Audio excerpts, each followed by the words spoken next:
welcome. So I'm Sonam. Just to give a little bit of background, this is a discussion on human-centered AI policies, and I work on a team called AI, Labor, and Economy at PAI, which focuses both on how jobs are being transformed by AI, new jobs are being created, existing jobs are changing, and jobs are being displaced, broadly looking at the impact of AI on the labor market and inequality.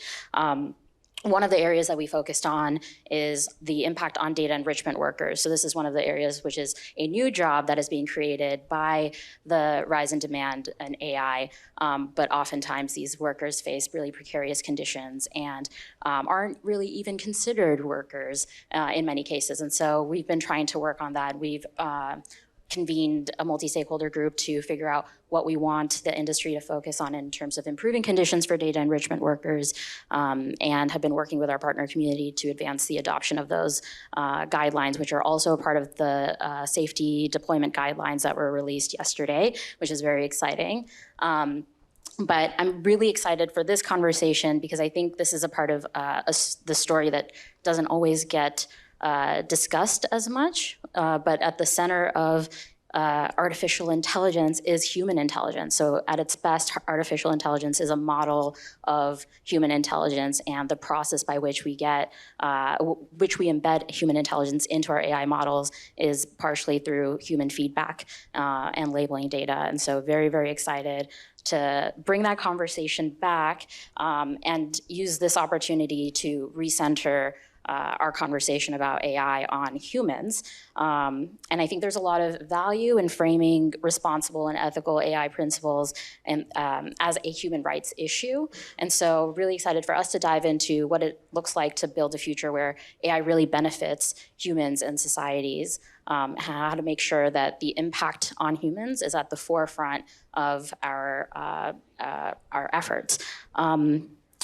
I will pass it off for the panelists to introduce themselves, because I think you'll be able to talk about your work better yourself than I would be able to. But I'm curious, as you introduce yourself, if you can also share your perspective on why you think a human rights framework is important and how it might be useful to inform our approach to AI, responsible AI governance. And we can just kind of go in order. Ife, if you want to start. All right, I guess I will channel my inner rock star with this microphone. Hi, my name is Ife. I'm with BSR, which is a nonprofit consulting company that works with companies, nonprofit consulting organization that works with companies to identify, to assess, and to really think about addressing the potential and actual impacts of their technologies, their products, their services on people and society at large. And we primarily do that work using a human rights framework and a human rights lens. And so for us, that is kind of a really important tool by which to think through a lot of the issues and the questions that we've really raised over the last 2 days, thinking about, having this framework that can serve as a universal, kind of agreed upon, defined set of rules and norms that companies can assess themselves by, that companies can use to sort of prioritize what the adverse impacts of AI systems are, who the vulnerable groups that are most adversely impacted by those technologies are, and what the appropriate mitigations will be for addressing those risks. Alex? Hi. Yeah? No? The green light? Okay. Hi. Hi, I'm Alex Walden. I head up human rights at Google. I've been at Google for about 8.5 years, and I built the human rights program there, and I'm continuing to evolve that program at the company. So from my perspective, I work across all regions. It's a global role, and I work across all Google products. So that's everything from content to privacy, across all types of technologies. AI has obviously long been a priority for the company. So that spans from the AI work that we've been doing to the generative AI work that we're continuing to invest in. So that's sort of the scope of the work. From my perspective, a human rights framework is sort of the foundation for how any company should think about their work writ large. So that means certainly it relates to their workers, it relates to their supply chain, and it relates to whatever their product is. In our sector, it's a set of products and services and platforms. And for us, the UN Guiding Principles is really the baseline for how we should think about any of that.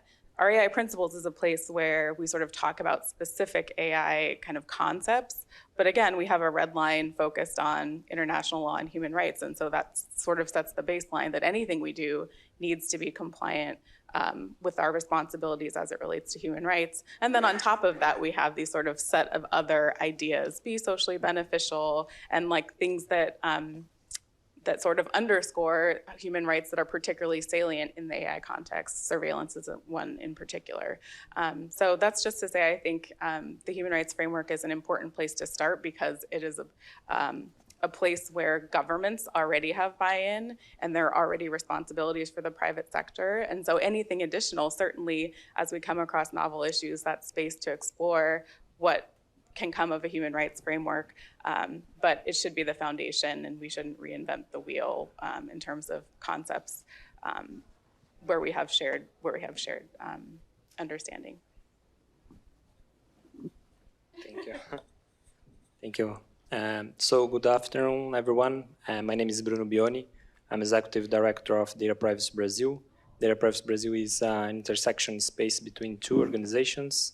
One is a school, so we are delivering plenty of capacity building programs for data governance professionals.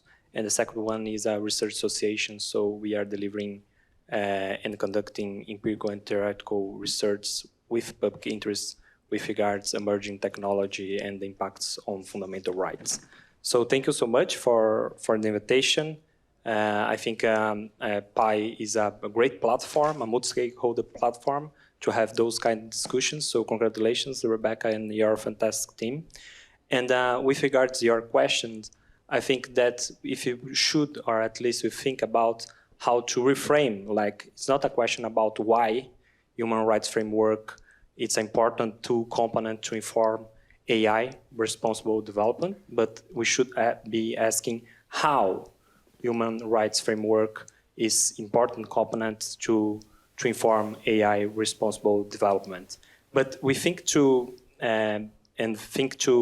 back why is not that question, at least you shouldn't that question in the moment.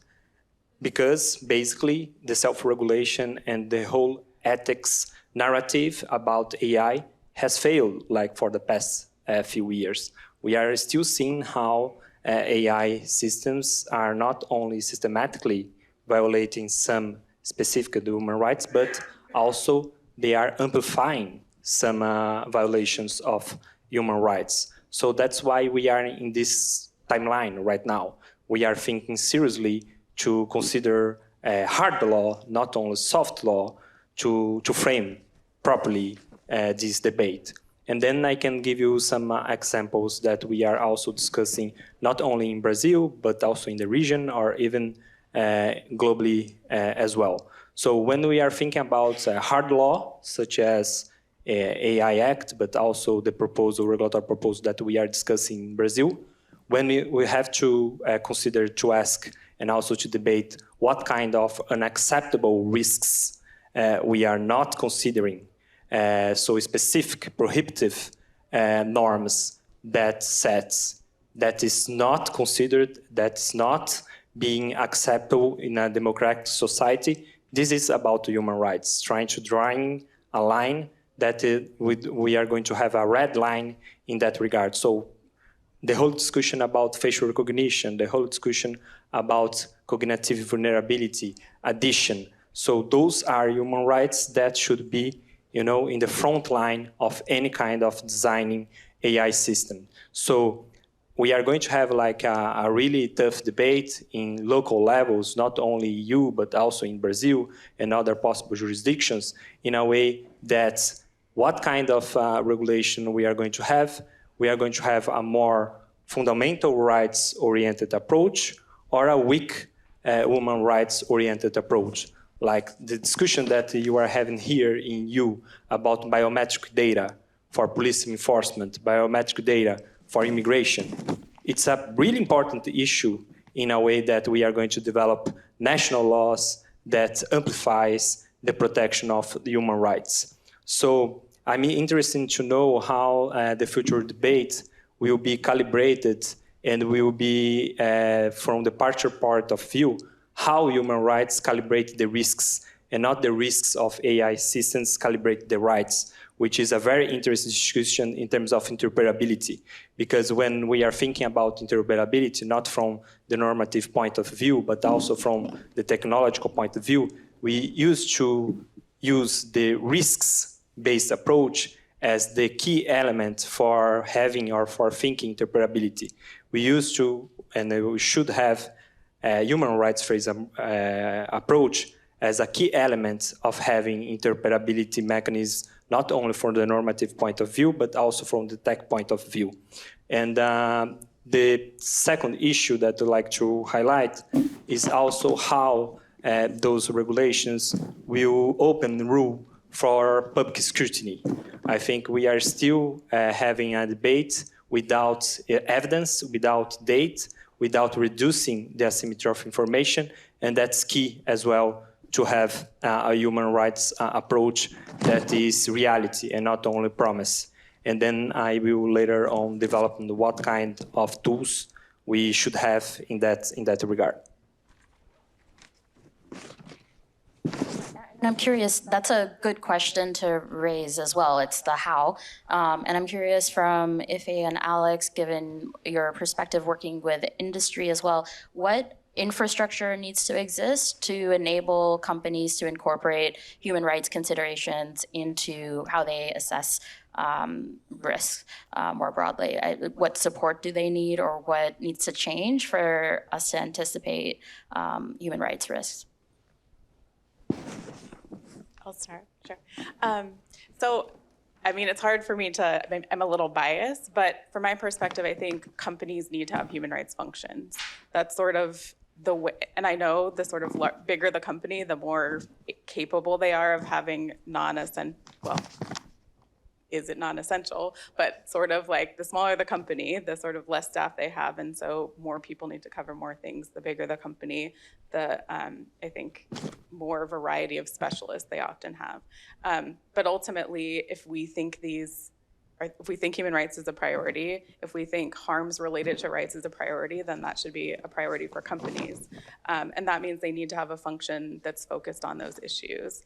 That function needs to be sort of have subject matter expertise and support expertise across the company so that engineers feel enabled to think about these concepts when they're building things, so that a variety of teams across legal and trust and safety organizations also are enabled to do their work in ways that consider rights. So ultimately, there are resources out there for companies to use that don't have a team, but I think the more mature a company gets and the bigger they get over time, the more responsibility they have to actually have a function inside the company. The other piece I would say is, regulation plays an important role here. For companies that are subject to regulation in the EU, the DSA is already a regulation that takes into account specifically fundamental rights. And so that's one way where companies are now, if you are a VLOP or a VLOS, you have to demonstrate that you're considering risks to rights across your governance structure and the way you implement policies and serve your products. It's true, there's also the Corporate Sustainability Reporting Directive in the EU that is going to require human rights policies and strategies for companies that qualify. There's the Corporate Sustainability Due Diligence Directive in the EU that is yet another piece of regulation that's going to require these things of companies. There's a German law. So there are lots of laws happening around the world. There's also like UK Modern Slavery Act that has obligations related to supply chain, and things are moving sort of beyond that through value chain. So it's just to say there's a lot of regulation in this space that does create hard law for companies that qualify under them. +1 to everything. I think the other point that I will add is that we do already have sort of an existing framework and sort of infrastructure. The UN guiding principles incorporate kind of the full taxonomy of human rights that have been agreed kind of for decades now. And so there is that resource available to companies. We find in our work that, especially with sort of smaller companies or, trust and safety teams, people don't necessarily know that this is a framework that's available. So, when trust and safety professionals are talking about, being unable to prioritize harms and risks and sort of impacts on people, our response to that often is, there is a way to do that. It's the human rights framework. And, if it's things that aren't resourced within an organization, there are lots of resources external that people can bring in. The other point as well is thinking about setting up infrastructure across the entire life cycles of AI systems. So, doing a lot of work at design and development stage, at the deployment phase, which, goes to some of the things that Alex has said, bringing in teams like the engineering teams and, teams that are working on products to think about what are the potential impacts, who could this affect, how can we mitigate that, what sort of steps do we have to incorporate to address some of those. So I guess ultimately the sort of first starting point is having kind of company appetite to incorporate what is already available and what is already existing, kind of the human rights framework. And then from there, there are levels of investment that need to happen, but perhaps it's a lighter lift than companies might assume. I think one of the things that's really challenging in this is accountability. I think part of what we see with the data enrichment work is that a lot of this ecosystem was developed in a very ad hoc way. So a lot of different actors, and if you look across different companies, they're structured very differently in terms of whose responsibility it would be to even do the data enrichment, let alone think about the labor considerations. And so decisions are made in a very distributed way. It's not necessarily clear who's responsible for assessing the impact and how to introduce that culture of responsibility and assessment for something that's not currently covered. And I think we sometimes, I think the first challenge is even getting to see data enrichment workers, as an important workforce, and then thinking about the considerations to how to improve their conditions. And so I think we've started seeing a little bit more movement from companies as well in our partner community, and also policymakers.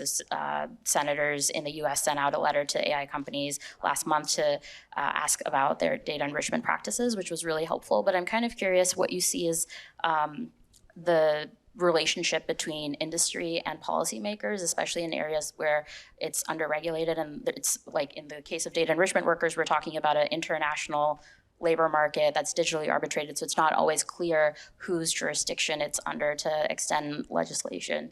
And so I'm curious, what do you see as the industry's responsibility, government's responsibility, and how should they be working together to advance better conditions for both workers, but human rights more generally?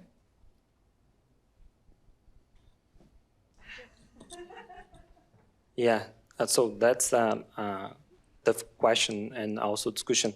But I think like a part of the answer is, of course, we can design from an international level arena, but also I think we should not underestimate the key role to be played at the local level. As you said, there are already existing laws that protect workers, but maybe we have a gap in terms of enforcement. So I can give you a concrete example that happened in Brazil. It was a big company that was calibrating their algorithm to pay more for the workers in the platform when they were doing a strike.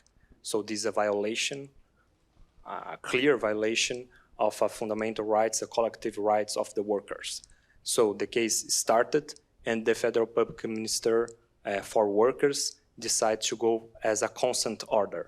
During the consent order, they posed three main obligations. One was of course, to pay a fine, 6 million reais. It's like quite a small fine, but the way that they mobilized the fine was very interesting. So we are going to pay this fine for a specific NGO that works with fundamental rights to follow all the process that you have to review for this happening and not happening again. So that's like a very powerful message that the regulator is not only the state, but also a vibrant civil society that could do some kind of audits in this process. The third message of this consent order was that the company should not publish or marketing itself as a good company during these movements of reshaping its procedures according to the consent order in order to avoid, let's say, a reputational laundry. So I think we are witnessing this moment that we also have to not underestimate the already existing laws and mainly trying to work with this so-called network governance in which social corporate responsibility could flourish, but will only flourish if you have watchdogs such as the civil society and not only the state to enforce those laws. That's why, back into my first thought, it's quite important also to have more hard laws, because when we are thinking about algorithm impact assessments or even data protection impact assessments that is prescribed by data protection laws, we are still seeing how those accountability mechanisms is being kept outside from the public scrutiny. We are not going to flourish corporate social responsibility without having a public deliberation about what kind of risks and what kind of mechanisms we are going to have to enforce those rights. And I think that's key, like when we are seeing the PAI's works with related to participative design, inclusion design, transparency requirements, it's all about this idea that the regulation is much more a collective action than an individual action, specifically only from the corporate side of this movement. I know we're almost at the time, I'll be fast. So at Google, the sort of workforce that contributes to the development of our AI technology is both full-time employees and vendors from contracting companies. For us, sort of the health and safety and ethics of how people work is important across all of those spaces. It is easier for Google to sort of create rules around how we manage the health and safety and ethics and environment and workplace for full-time employees. For vendors, we have a supplier code of conduct that governs the way all of our third-party contractors are engaged with us as a company. We have a supplier responsibility program that's over a decade old, and so it's one of the most mature responsibility programs in the company. And what it does is set the standards for which companies we engage with and the rules under which they need to be contracting with employees. So that's just to say that's sort of what it looks like to build a program inside of a company. Ultimately, sort of, we do need to look to the hard law that exists and sort of start there. And then I think where we see gaps, that is certainly a space where companies and policymakers should be engaging. I guess to add to that as well, the sort of ideal place where we would like to be is to have every company assess the impacts of its operations, its products, whatever contribution it makes in the life cycle for itself. Obviously, we appreciate that companies are at varying levels of maturity, and that there are complications in that impacts that are encoded into a model, for instance, at the design and development phase may often crystallize at the point of deployment. And so that's why we also appreciate having sort of industry initiatives and collaborations and sort of avenues for companies to come together and think about collective impact and how all of those kind of interplay with each other. But then we also, talk to companies about thinking about what impacts are attributable to their own actions. So, where in the sort of pipeline do they make decisions or take steps or sort of carry out development that means that an impact is going to kind of show up at some other point in the pipeline, and how can they sort of draw those lines back to themselves? And then what leverage do they have to address those? Whether that's working with suppliers and other people in their value chain, or working across teams within the organization, how can you sort of begin to address that? In terms of policymakers, so the UN Guiding Principles obligates policymakers and sort of states to, punish and investigate and sort of remedy abuses of human rights. And part of that is through effective policies, regulations, legislation. It's through effective policy coherence, so across different government agencies and departments. And then the obligation for companies is to respect those rights. And that obligation kind of exists over and beyond just compliance with national law. And so we often do encourage companies to think about the human rights framework as sort of an up-leveling standard by which you can have one standard, one framework that you use to approach kind of your global operations, such that, users in one country aren't left exposed because of gaps in national law, for instance. We've talked a little bit about the frameworks that do exist, which is exciting. And I think sometimes there's also, maybe it's not clear how to the people who need to implement those frameworks that they exist. And I'm wondering, in addition to that, if there are other challenges that might exist to leveraging existing frameworks for that are already operationalized in other aspects, and who internally needs to be working to implement those frameworks. Well, our recommendation is for every company to just hire an Alex. If we can clone her, all of our problems will be solved. I was going to decide if I was going to say this. I think one of the challenges in this industry in particular is that folks like to feel like they're coming up with something new and novel to solve a problem. And they sort of jump to what can I create, as opposed to saying like, what exists?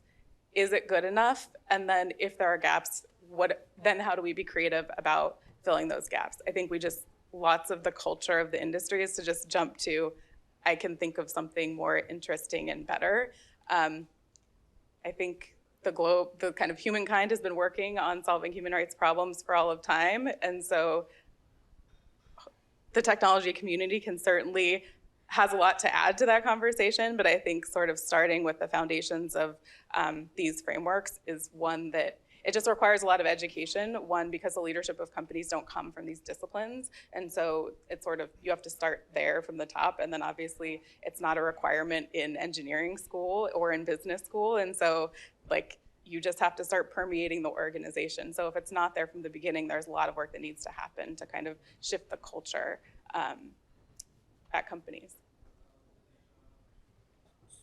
Yeah, just one thought. It's always important to keep in mind that when we were seeing like the layoffs in the tech sector, the most affected people that was layoffed, it was precisely, and we could see people that are the human institutional behind that kind of duty of care.